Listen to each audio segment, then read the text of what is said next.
সবসময় আপনাদের সামনে হাজির হই বিভিন্ন যৌন স্বাস্থ্য শিক্ষামূলক বিষয় নিয়ে। তারই ধারাবাহিকতায় আজকে হাজির হয়েছি নারীদের শরীরের কোন অংশে সবচেয়ে বেশি যৌন চাহিদা বা যৌন উত্তেজনা কিংবা যৌন অনুভূতি কাজ করে এই বিষয় নিয়ে কথা বলার জন্যে। প্রথমে বলে থাকি যে একটি সুস্থ যৌন জীবনের জন্য নারী পুরুষ উভয়ের ক্ষেত্রে কিন্তু জানতে হবে যে তার শরীরের কোন অংশে সবচেয়ে বেশি যৌন অনুভূতি কাজ করে বা উত্তেজনা কাজ করে বা যৌন আবেগ কাজ করে। কেননা অর্গাজম অর্থাৎ সবচেয়ে বেশি যৌন তৃপ্তির জন্য কিংবা অর্গাজমের জন্য আসলে এই বিষয়টি জানা অত্যন্ত গুরুত্বপূর্ণ। বিশেষ করে স্বামী স্ত্রী উভয়ের ক্ষেত্রে উভয়কে জানতে হবে এবং উভয়ের এই বিষয়গুলোকে গুরুত্ব দিতে হবে। আজকে কথা বলবো নারীদের কোন অংশে সবচেয়ে বেশি যৌন অনুভূতি বা যৌন তৃপ্তি রয়েছে বা কোন অংশগুলো সবচেয়ে বেশি স্পর্শকাতর।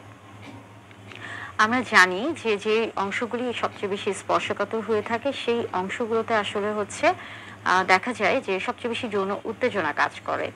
নারীদের ক্ষেত্রে যদি আসি সেই ক্ষেত্রে পুরুষদের মতো নারীদের শরীরে যেমন নারীর জননাঙ্গের যে একটি অংশ রয়েছে এবং এটি কিন্তু স্ত্রীর বা নারীর শরীরের বাহিরে বা বাহ্যিক দিকে এটা অবস্থান করে থাকে এবং এটি মূলত ক্লাইটোরিস।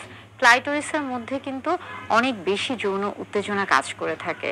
অর্থাৎ নারীর শরীরের মধ্যে ক্লাইটোরিস ছাড়াও কিন্তু আরো বেশ কিছু অংশ রয়েছে, যেমন আমরা বলে থাকি যে জি স্পট। জি স্পটটা আসলে কি? জি স্পটটা হলো মূলত আমরা যদি বাহির থেকে চিন্তা করে থাকি নারীর যে জননাঙ্গ রয়েছে তাহলে বাহিরে অর্থাৎ আমরা বলে থাকি যে ভালভা এবং ভ্যাজাইনার যে বাহিরের যে অংশ রয়েছে সেখান থেকে যদি 1 ইঞ্চি বা 2 থেকে 2.5 সেন্টিমিটারের মতো ভিতরে প্রবেশ করানো হয়ে থাকে তাহলে যে জায়গাটি রয়েছে সেটাকে কিন্তু জি স্পট বলা হয়ে থাকে এবং এই অংশে কিন্তু অনেক বেশি যৌন উত্তেজনা কাজ করে। এর পাশাপাশি আরো বেশ কিছু অংশ রয়েছে যেখানে যৌন উত্তেজনা কাজ করে, যেমন আমরা যদি পর্যায়ক্রমে বলে থাকি যে ঠোঁটে এবং যদিও নারীর চুলকে সৌন্দর্যের প্রতীক বলা হয়ে থাকে, কিন্তু চুল কিন্তু সৌন্দর্যের প্রতীক ছাড়াও অনেক সময় অনেকের ক্ষেত্রেই নারীদের ক্ষেত্রে একটা যৌন উত্তেজনামূলক তৈরি করে থাকে, যৌন উত্তেজনা তৈরি করে বা যৌন উত্তেজনামূলক একটা অংশ হিসেবে কাজ করে থাকে। এবং পাশাপাশি দেখা যাচ্ছে যে অনেক নারীর ক্ষেত্রে আমরা বলে থাকি যে গলা বা ঘাড় বা পিঠের যে ত্বকের যে অংশগুলো রয়েছে কিংবা বুক কিংবা কোমর বা কোমরের নিচে বা দুই পাশে এই যে অংশগুলো রয়েছে এই প্রত্যেকটা অংশই কিন্তু অনেক বেশি স্পর্শকাতর।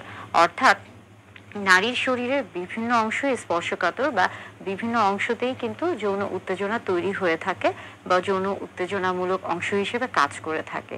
তবে এক একজনের শরীরে আসলে সবচেয়ে বেশি কোনটি যৌন উত্তেজনা হিসেবে কাজ করবে বা সবচেয়ে বেশি যৌন উত্তেজক হিসেবে কাজ করবে বা সবচেয়ে বেশি স্পর্শকাতর, এটা আসলে নির্ভর করছে ব্যক্তি স্বাধীনতা বা ব্যক্তির উপর। এটা সম্পূর্ণই ব্যক্তির উপর নির্ভর করছে।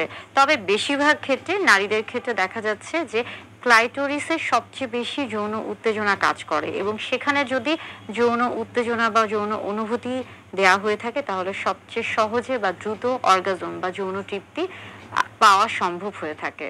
অর্থাৎ বিভিন্ন জায়গাতেই শরীরের বিভিন্ন জায়গাতেই স্পর্শকাতর অংশ রয়েছে এবং প্রত্যেকটি অংশই যৌন উত্তেজনামূলক সহায়ক হিসেবে কাজ করে থাকছে, তবে কারো ক্ষেত্রে কোনোটা বেশি কারো ক্ষেত্রে কোনোটা কম। যৌন উত্তেজনা তৈরির ক্ষেত্রে সবচেয়ে বেশি ভূমিকা কাজ করছে মানসিক এবং শারীরিক যে অবস্থাটি। অর্থাৎ যদি কেউ শারীরিকভাবে সুস্থ থাকে এবং মানসিকভাবে তৈরি থাকে বা প্রস্তুত থাকে তাহলে তার জন্য কিন্তু এই যে স্পর্শকাতর অংশে যে যৌন উত্তেজনা এই বিষয়গুলি কিন্তু খুব ভালো কাজ করে এবং এর মধ্যে কিন্তু অনেক গুরুত্বপূর্ণ ভূমিকা পালন করছে ফোর প্লে। অর্থাৎ যে প্রক্রিয়ার মাধ্যমে বা যার মাধ্যমে বা যেই ধাপে ধাপে যে মাধ্যমে নারীর ক্ষেত্রে বা পুরুষের ক্ষেত্রে সবচেয়ে বেশি যৌন তৃপ্তি পাওয়া সম্ভব হয়ে থাকে। এই ক্ষেত্রে যেমন দেখা যাচ্ছে যে চুম্বন কিংবা জড়িয়ে ধরা কিংবা একসাথে কথা বলা বা স্পর্শ করা, এই যে বিষয়গুলো এই প্রত্যেকটা বিষয়ই কাজ করছে।